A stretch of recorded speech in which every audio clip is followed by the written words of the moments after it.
They were just the natural consequences of being open in a situation that required more protection than anyone had warned about. And what I carry forward now is a different kind of openness, one that has learned to coexist with discernment. I can still love generously. I can still show up at 3 in the morning for people who have hurt me if my values call me there. But I no longer confuse showing up with self-erasure. I no longer believe that being a good person requires accepting whatever is done to you without naming it clearly, even if only to yourself. And my sister knows I think that things between us will never return to what they were before the lie. We have never said this directly, but it lives in the careful way we navigate certain topics, in the unspoken agreement to build something new rather than pretend the old thing is still intact. There is honesty in that silence, more honesty perhaps than in the years of performed closeness that led up to everything falling apart. And what we are building now is smaller and sturdier. Less assumption, more intention. Less history being ignored, more present moment being chosen. It doesn't look like the sisterhood I once thought we had. But it is real in a way that the previous version, it turns out, never fully was. I had gone to therapy and been honest there even when honesty was uncomfortable. I had built friendships that taught me what it felt like to be believed, to have someone take my word without requiring me to prove myself first. I had learned to trust my own memory of events, which is harder than it sounds when the people who raised you have spent years implying that your version of reality cannot be relied upon. And that last part, learning to trust myself, was perhaps the most important and the most difficult. Gaslighting doesn't always come loudly. Sometimes it arrives as a gentle, consistent doubt. As parents who never quite say you're lying but always seem to find the other story more believable. As a sister who has learned that tears are a form of currency and spends them strategically. You absorb that doubt quietly over years until it lives inside you and you can no longer tell whether it came from outside or whether it was always yours. And reclaiming your own perception of events is quiet, unglamorous work. Nobody applauds it. There's no visible finish line. One day you simply notice that you no longer apologize before you speak. That you no longer rehearse your own memories to check for flaws before sharing them.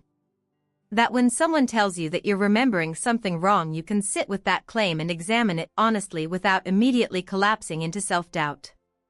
That is recovery.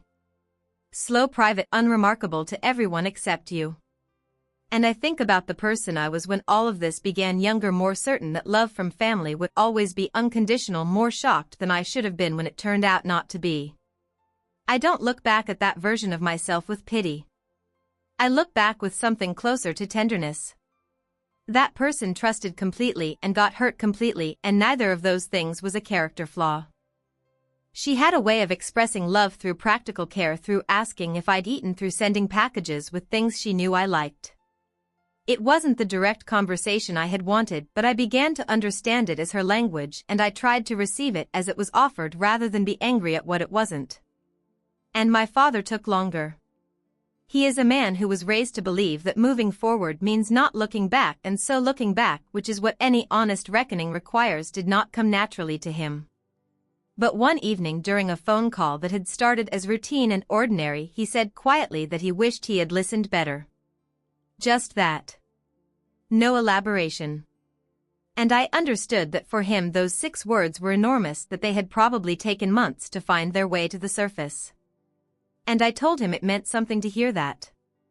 Because it did, and meaning something is enough sometimes. You learn that.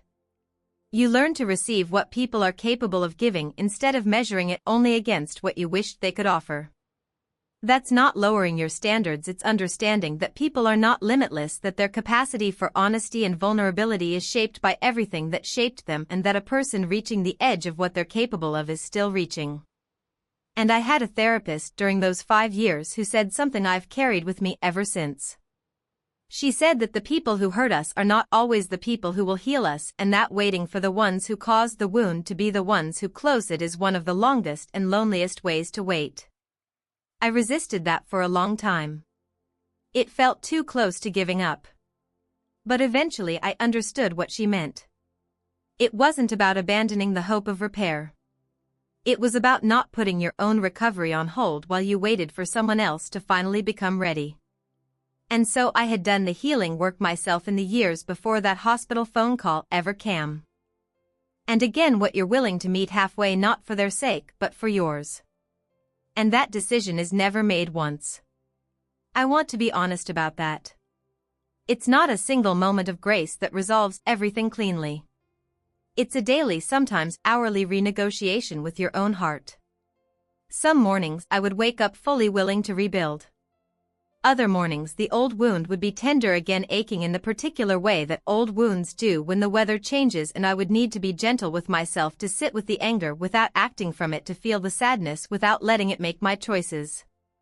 And my sister and I found a rhythm eventually. It was slow.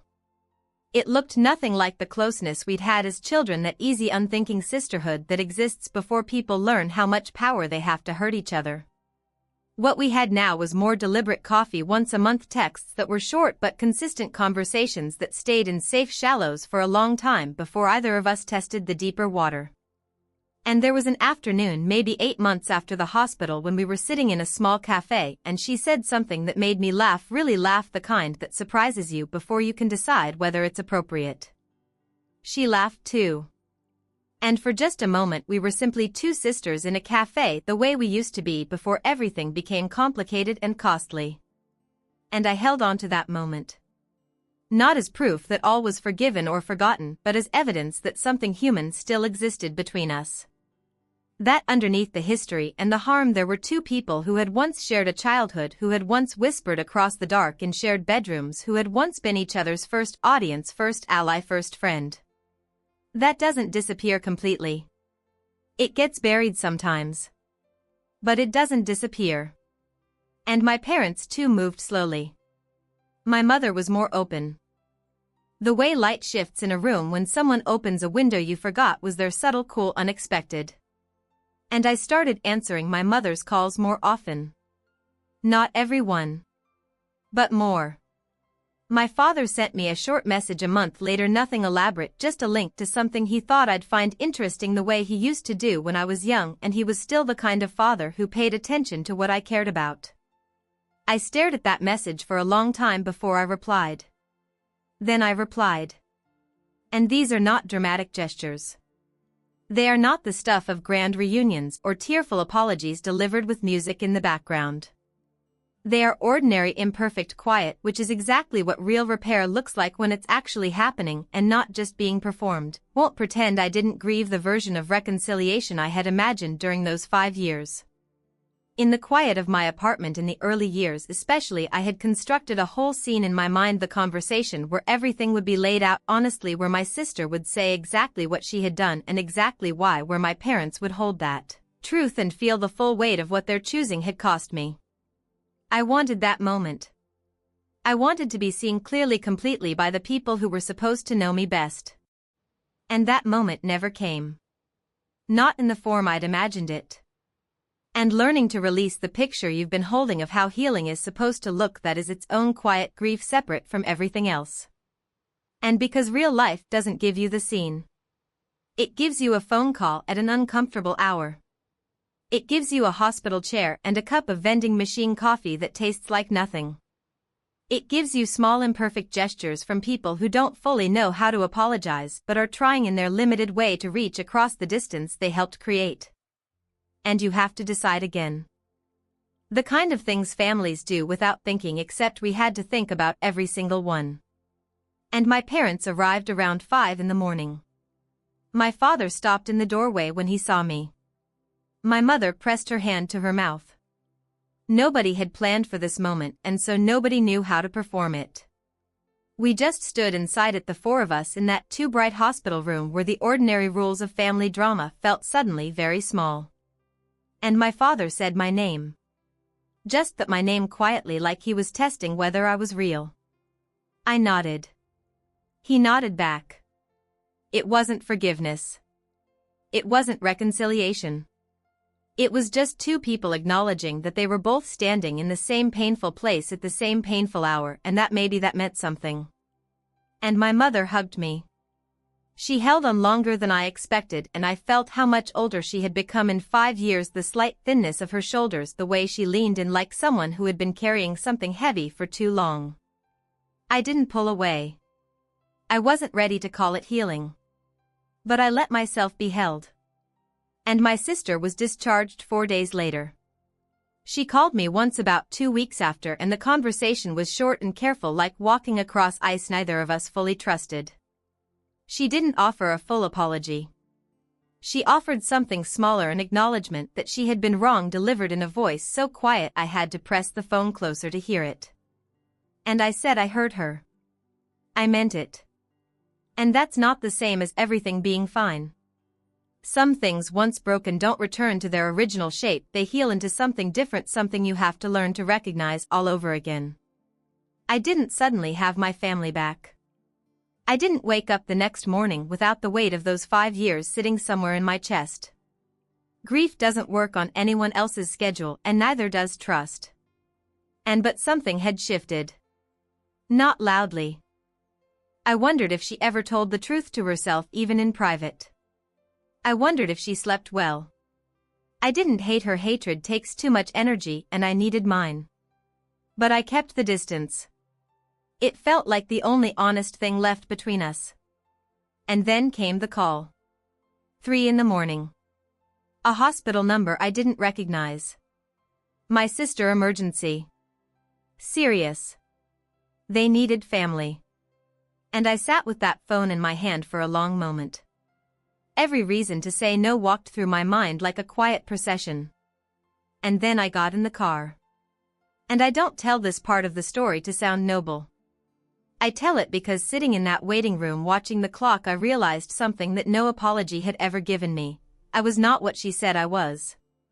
I never had been. And I knew that not because she finally admitted it, but because of what I chose to do at 3 in the morning when nobody was watching. And that's the part that healed me. Not her gratitude. Not my parents' stunned expressions when they arrived and found me already there. And just the quiet knowledge of who I actually am. She was pale when they let me in. Smaller than I remembered, or maybe I'd spent 5 years building her into something larger in my mind, the way we do with people who hurt us. We turn them into monuments of our pain without realizing it. Seeing her there with tubes and monitors and the soft beeping that fills those rooms, she was just a person. Fragile. Scared. And she opened her eyes and saw me, and something crossed her face that I hadn't seen in years. Not guilt exactly, but recognition. The kind that goes deeper than memory. The kind that knows. And she didn't speak much that night. Neither did I. I sat in the chair beside her bed, the way you sit beside someone when words have already failed for so long that silence feels more honest. I brought her water when she asked. I told the nurses her allergies because she'd forgotten to mention one. Small things. My sister looked me in the eyes, cried on cue, and told my parents a lie so convincing that by the time she was done I was the villain in my own family's story. They didn't ask me a single question. They just chose her. That was 5 years ago. 5 years of silence, of holidays spent alone, of watching my phone and feeling nothing when their names didn't appear. 5 years of rebuilding myself from the ground up, quietly, without applause, without anyone from that house witnessing a single moment of it. And then at 3 in the morning a hospital called. And the only person they could reach, the only person who came, was me. And before we get into this, please take a moment to like and subscribe, but only if this story truly resonates with you. And drop your location and your local time in the comments. I always love knowing who's out there listening. My name Julia. There's a kind of silence that follows betrayal, not loud, not dramatic. Just an absence. Like a door closing quietly in a house you used to call home. And it started with a lie. My sister told my parents something that wasn't true, something shaped, carefully delivered with tears I didn't know she had rehearsed. And my parents believed her. Not because the story was convincing, but because she was the one telling it, and I had always been the easier one to doubt. And they cut me off. No long conversation, no hearing my side. Just distance, the polite, painful kind that leaves voicemails unanswered and holidays spent with strangers because home no longer felt safe to return to. And 5 years. I won't romanticize them. They were hard. I rebuilt slowly, new city, new routines, a life stitched together from quiet mornings and small victories nobody clapped for. I learned what it feels like to grieve people who are still alive. I learned that loving someone and accepting harm from them are two different things and that you can choose one without the other. And I thought about her sometimes. My sister.